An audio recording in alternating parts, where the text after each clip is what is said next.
हाँ चाचा, अब दोनों जन अपने जगह से हो गए ना जान। अब कोनो चिंता का बात। कमलेश, ए कमलेश। चाचा प्रणाम। प्रणाम प्रणाम प्रणाम प्रणाम। अरे सुन ली तोहार भाई लोग तोके छोड़ के जात बाड़ा।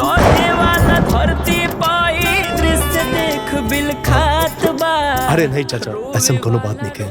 वो कहा है ना, शहर 40-50 किलोमीटर रोज जाए में दोनों भाइयों के दिक्कत होते रहे ना, वही से हम बोलने की दोनों जन वही से शिफ्ट हो जाए। सुनीता, ये लोग जाता लोग तो सामानो लेके जाता लोग। अरे ना दीदी, अब हमके कहाँ ये वॉशिंग मशीन टीपे आवेला। अब हमके कहाँ मिक्सर चलावे आवेला। हमके तो सिलबट्टा पे मसाला पीसल आ हाथ से फीचल कपड़ा ही नेक लागेला। अच्छा, एजा पड़ल पड़ल सामान खराब होइत, ऐसे कहानी है कि सब सामान ले चलो। अच्छा, तू रोआ तारू?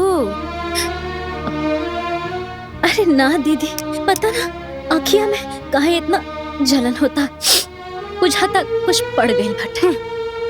छोड़ा, जाए दो।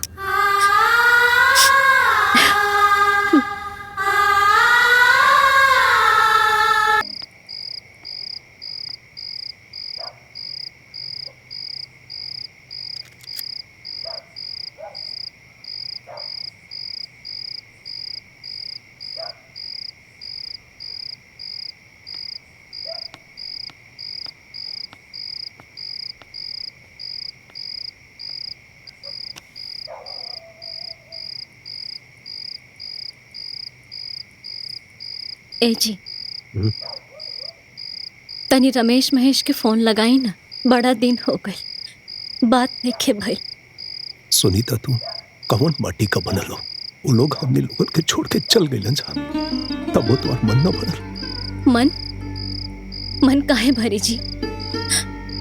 अरे वो लोग कुछ करे, बाकी हुए तो आपने तो आज नहीं तो कल जरूर बदल जाए लोग।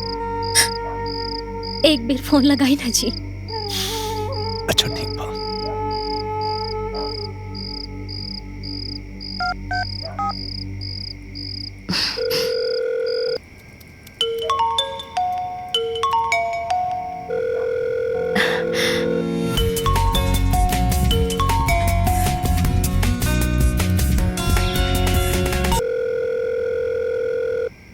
केकर फोन हो? ओ कंपनी के फोन है जी। अच्छा।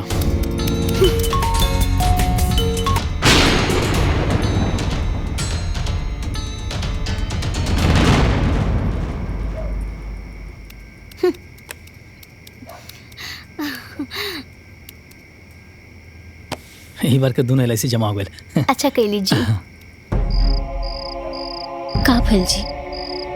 रमेश फोन कट कर देलस, और महेश के फोन कर दे। हाँ। ए जी, कितना बढ़िया पिक्चर बना।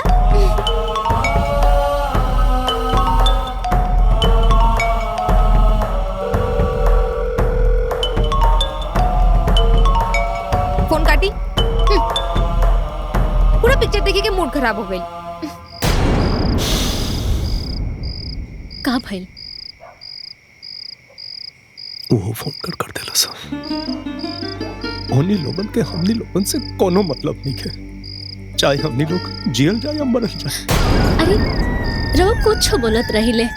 अरे वो लोग शहर में रहेला, रवो के पता होके के चाहे कि शहर में दिन रात एक बराबर होखेला, कोनो काम में व्यस्त होखे लोग, यही से फोन काट देले होखे लोग।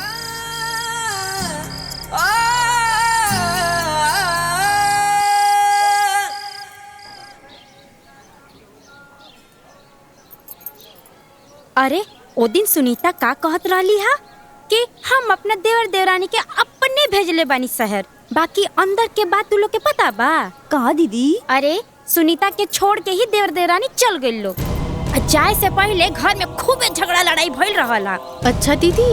हाँ, बाकी ना सुनीता से कतनो हम झगड़ा लड़ाई कर ली ना, बाकी आजकल के समय में ना ऐसन भाई भौजाई मिलल नु बहुत असंभव बा बहिनी।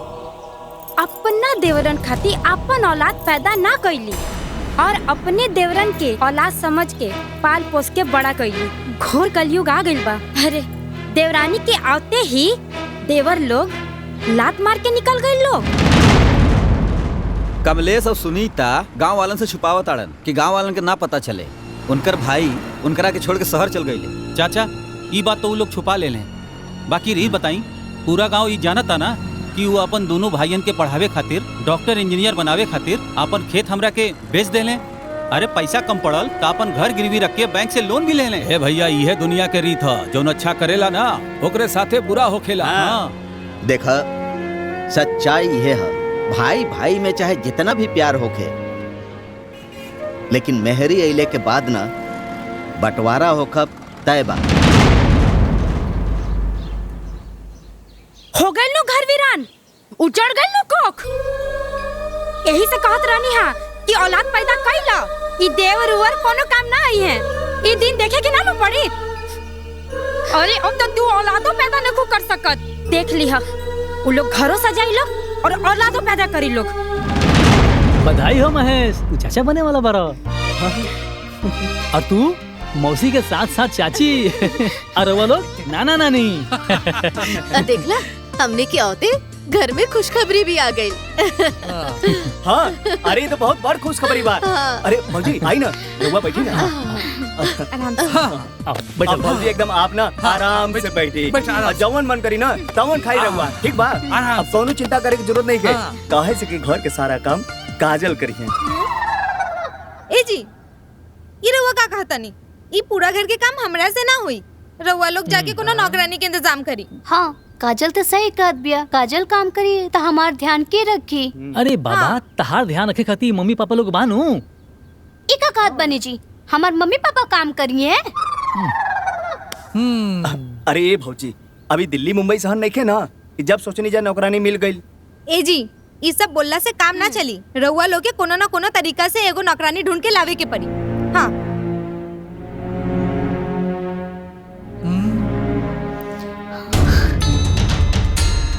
भैया और भौजी एको काम करी, भौजी की बुलानी काहे की नौकरानी रकम ना तो पैसा भी लागी। और भौजी आ जाइए तो घर के कुल काम काज कर ली है और शहर भी घुमा देवल जाई। का बात बा? वाह दीदी वाह, ये तक गजब के आइडिया दिले बाड़ू। इची का सोचत बनी? लगाई ना फोन। अरे लगाई ना फोन। हाँ भैया लगाई ना फोन। ठीक बा अम्मा।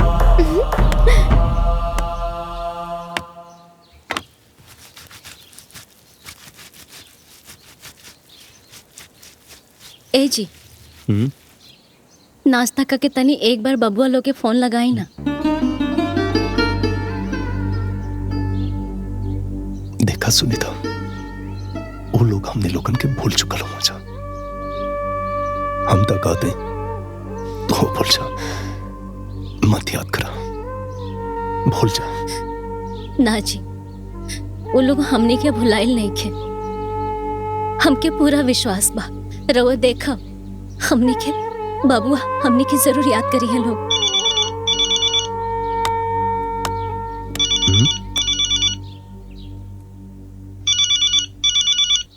ला आ गेल तो देवरन का फोन बतिया। हाँ?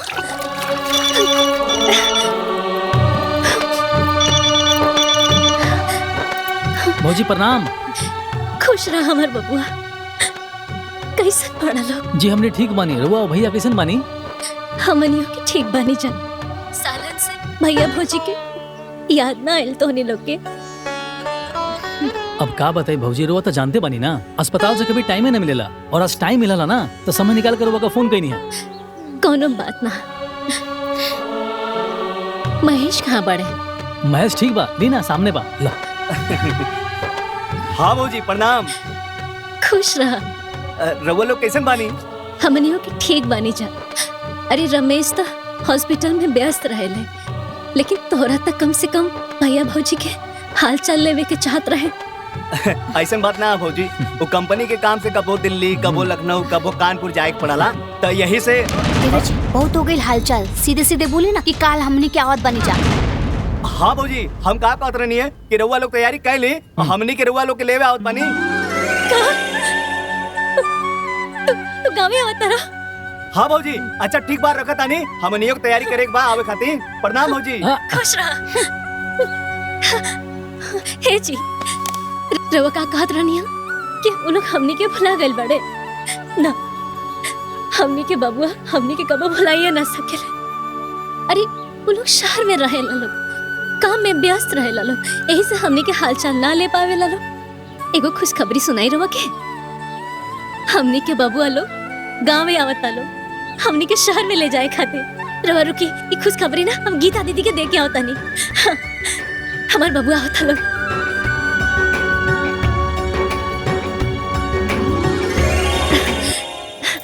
गीता दीदी, ए गीता दीदी, गीता दीदी, अरे गीता दीदी, का बात बा सुनीता?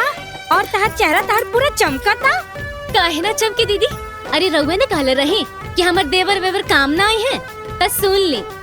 हमार देवर के फोन आयल रहला, उ लोग ना गाँवे आवता हमनी के ले जाए खातिर। अब हमहू ना शहर में जाए, शहर घूमब जा। दीदी आज हम बहुत खुश बानी, अब हम शहर में जाए। अब हमहू शहर घूमब, शहर में जाए, खूब घूमब।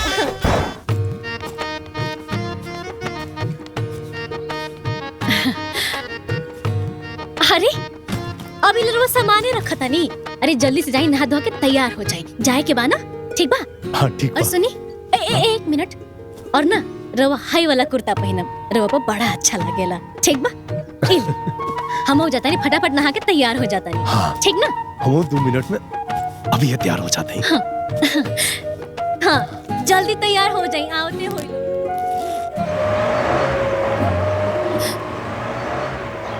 अरे ए जी, रमेश महेश आ गए लोग, हमने के ले जाए खातिर। बबुआ लोग आ गए, चली। अरे खुश रह, खुश रहा, खुश रहा हमारे बाबू। प्रणाम भौजी। खुश रहा। ठीक हो ना तू? हाँ? अरे बड़ा स्मार्ट लगत हुआ। जी भैया। भैया प्रणाम। अरे खुश रह, खुश रह। प्रणाम भौजी। खुश रहो। कैसे मन ठीक बड़ा? निमन लागत हुआ। बहुत ठीक मानी। बहुत बढ़िया लागत हुआ। भैया, भौजी, आज तू लोगन के ना एगो बहुत बड़हन खुशखबरी सुनावे के चाहता नहीं। हाँ, ये खुशखबरी सुन के ना तो दोनों जना खुशी से उछल पड़बा। तो नहीं लोग आ गए जा, ऐसे बढ़कर हमनी लोगन के लिए कौन खुशखबरी हो सकेला। ऐसे बड़ खुशखबरी बा भैया भौजी। रउआ बड़का भाऊजी, अब भौजी तू बड़की माई बनने वाला बाड़ू। काहे से कि राधिका भौजी पेट से बाड़ी। बड़की भाई बने वाला बानी। हे जी सुननी हाँ। हमनी लोगन का कुल दीपक आवता। अरे दुल्हन, दुल्हन, जुग जुग जिया। अब तोरा वजह से एक घर में बच्चा की किलकारी गुजी। अरे लेकिन तू लोग ये जा काहे खड़ा बड़ा, अंदर चला ना। हाँ हाँ चला जाना। ना भौजी, हमनी के अंदर ना बैठब जा, रउआ गाड़ी में चली, काहे से कि इनका लोग के ऑफिस भी जाए के बा। हाँ हाँ चली जी। हाँ चला, चल। बैग ले लिया जा। हाँ, आई। जल्दी चली, बबुआ लोग को कहीं और भी जाए के बाटे। हाँ जल्दी उठाओ। ए जी, भैया भी जाता नहीं का साथे? इधर ना उतरो। अरे भौजी, ये दूगो बैग? हाँ, ए बैग में हमार सामान बा, ए बैग में यहाँ के सामान बा। भौजी, भैया के रह देना, भैया चल जाइए तो घर में दिया बाती के करी। और वैसे भी भैया वो दिन कहत रहे ना, खाली घर भूतन के बसेरा होकेला। तो भैया रवा रहे दी।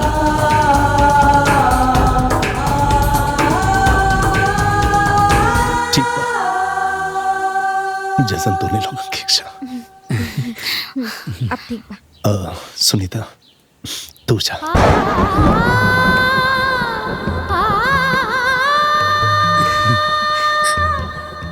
ए जी, चली था।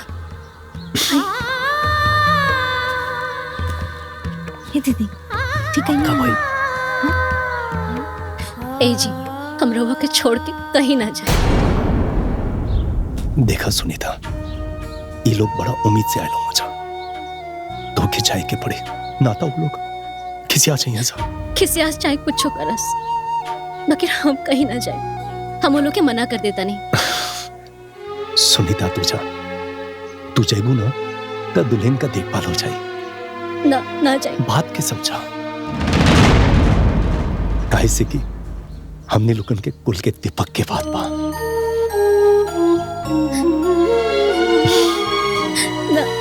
सुनीता तो क्या मार कसम। ठीक बा, रवा कसम देता नहीं तो हम जाता, मगर जाए के तो हमरा तनिको मन नहीं के। अरे बबली, हम तो के कॉल करत रहो, तू बिल्कुल चिंता मत करा, ठीक बा? का बातचीत चल रहल बा? पता नहीं, तू अपन ख्याल रखिया। चला आवा। अरे देही भौजी, ये बैग हम लेते हैं। चल हाँ ले चला। चली ना आई। अच्छा भैया चलिए अपन भौजी। ख्याल रखब। प्रणाम भैया। चल हाँ पीछे तू बैठ जाओ। हाँ हाँ ठीक बा।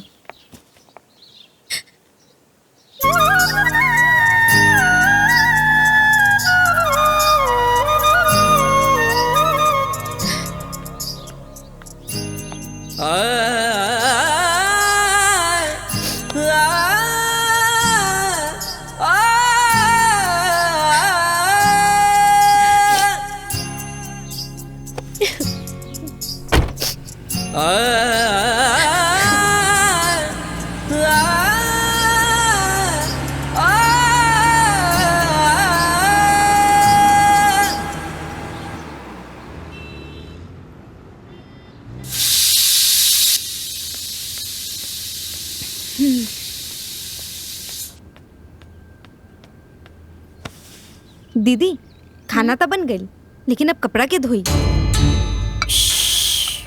हम इंतजाम करत बनी, तेजो किचन में। हम भौजी की बुलावत बनी, तब भौजी आ जाइए तो ये बात उनके सामने कह दी। हाँ गुड आइडिया, हम जाता नहीं, जल्दी से बुला ला। गुड आइडिया, बुला ला। भौजी, ए भौजी आवा ना बहरे। हाँ दुल्हन आवता नहीं। का भौजी कब से रूम में बैठल बाड़ू? बैठा बैठा। हाँ इला फ्रूट खा। दीदी हाँ खाना तो बन गई। हाँ? अब कपड़ा कैसे धोई? हम धोई और के धोई? अरे राधिका, तोहर दिमाग ठीक बाकी ना? ऐसन हालत में कपड़ा धोबू तो बच्चा पर असर पड़ी। हाँ दुल्हन, तोहर माई ठीक कहता रही, तू जाके आराम करा। अब कपड़ा छोट के दुल्हन धो दी है। भौजी वॉशिंग मशीन से कपड़ा धोए के रही तो हम कब का धो देले रहती। हमरा हाथ से कपड़ा धोए ना आवेला। हाथ से धोबू तो वॉशिंग मशीनवा का भइल? कहा बताई भौजी, वॉशिंग मशीन में कपड़ा धोला से 7-8 हजार रुपया बिजली बिल आवत रहा है। यही से वॉशिंग मशीन के ढाक ढूक के रख दिली बानी। अरे बाप रे बाप, 7-8 हजार के बिल आवत रहल। हाँ ठीक कैलू, रख देलू। हाँ अब एक काम करा, छोटकी दुल्हन तू जाके धो दा कपड़ा। नाना भौजी, हमरा हाथ से कपड़ा धोए ना आवेला, और अगर हम कबो हाथ से कपड़ा धो देली ना तो रात भर हमर कमर दुखात रहेला। यही से हमरा से तो ना धुआई। अब भौजी रउआ धो दी ना। हाँ भौजी, रउआ की तो आदत बना हाथ से कपड़ा धोवे के। हमार तो हालत रउआ जानते बानी, और काजल के कमर भी दुखाए लगेला। अब अच्छा ठीक बा दुल्हन, हम ही जाके कपड़ा धो देता नहीं, तू लोग चिंता मत करा, ठीक बा? अरे हमू जाता नहीं, हमरो कपड़ा तो धोवे के ही बा। हाँ माई, पापा के भी कपड़ा दे दिया। जा जा जा जा, जा, जा। हाँ जाता नहीं, जाता